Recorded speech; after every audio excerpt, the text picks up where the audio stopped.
Barakatah Yahweh, Barakatah Yahweh Shai, Barakatah Yahweh, Barakatah Yahweh Shai, Kal Halal Yahweh, Bahasham Yahweh Shai, Bahasham Makar Kadash. Welcome to another lesson. In this lesson, we're going to be in the book of Daniel, chapter 7, verses 1 through 7. I want to go into this because it's going to talk about the four beasts that Daniel saw in a dream. We're going to get right into it. Okay, Daniel 7, chapter 1. In the first year of Belshazzar, king of Babylon, Daniel had a dream and visions on his head upon his bed. Then he wrote the dream and told the sum of the matters. Verse 2. Daniel spake and said, I saw in my vision by night, and behold, the four winds of the heaven strove upon the great sea. Verse 3. And four great beasts came up from the sea, diverse from one another. Okay, four great beasts came up. They were diverse from one another. They was different from one another. So now let's go into verse 4. The first was like a lion, and had eagle's wings. I beheld till the wings thereof were plucked, and it was lifted up from the earth, and made stand upon the feet as a man, and a man's heart was given into it. So this is the first beast. This is the symbolic for the Neo-Babylonian Empire. Nebuchadnezzar's second.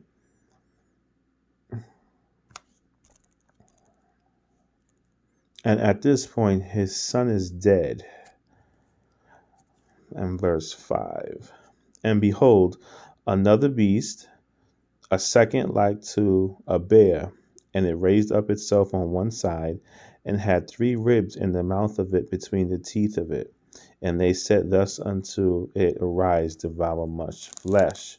So the second is the bear. That's the Persian and the Medes Empire. Now let's go to verse 6. After this I beheld, and lo, another like a leopard, which had upon the back of its four wings of a fowl. And the beast also had four heads, and dominion was given unto it. Verse 6. This is the leopard, the Greek Empire. Alexander the Great. The empire became split between four generals that were known for wearing a leopard skin. And the four winds succeeded Alexander when Alexander died. So that would be Cassander, Ptolemy,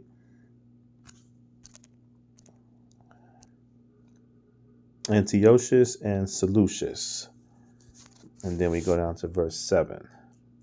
After this I saw in the night visions, and behold, a fourth beast, dreadful and terrible and strong exceedingly, and it had great iron teeth.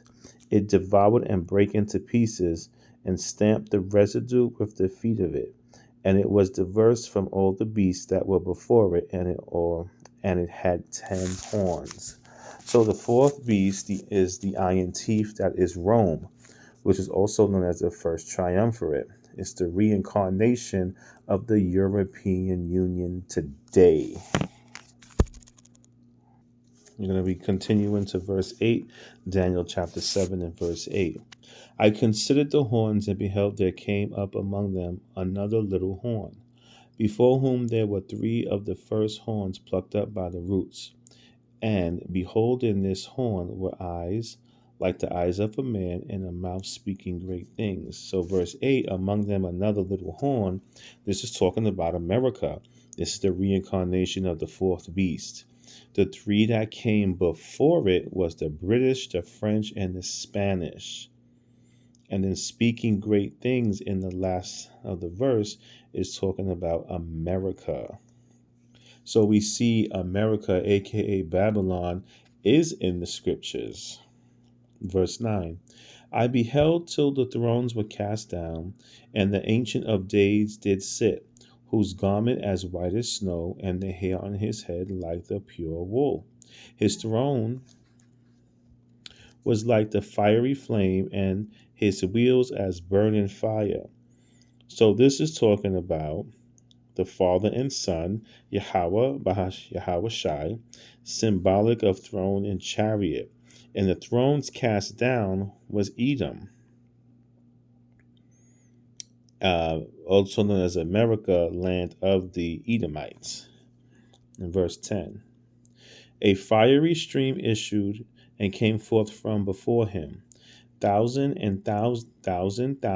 ministered unto him, and 10,000 times 10,000 stood before him. The judgment was set, and the books were open. It's talking about the angels ministering to the Most High. Books are open is the word, and judgment is set. So the judgment is set for Babylon to be destroyed, and then they will also go into captivity when the elect is saved from this captivity. I'm going to be reading from the book of 2nd Ezra, chapter 6 and verse 9. It states, for Esau is the end of the world, and Jacob is the beginning of it that followeth. So Esau's kingdom is coming to an end, and it's already started. It's coming to an end. And when it states the end of the world, it's not talking about the end of the world that we know. It's talking about the end of an age, the end of a rulership. And Jacob is the beginning of it that follows. So Jacob is going to receive the rulership and be in charge once Babylon is completely destroyed, and when Yahweh Shai comes to save the elect. And as a result, Revelation 13 and 10.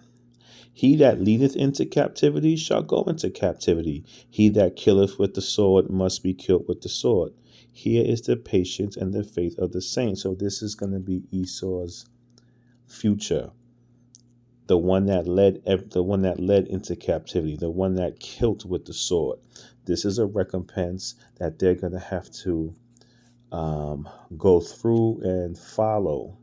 That they are going to go into they're going to go to slavery, they're going to go into captivity when the new kingdom, when Yahweh Shai sets us up in the kingdom. And on that note, Shalom, Barakatah Yahweh, Barakatah Yahweh Shai, Barakatah Yahweh, Barakatah Yahweh Shai, Kal Halal Yahweh, Bahashem Yahweh Shai, Bahashem Rakal Kadash. See you in the next lesson.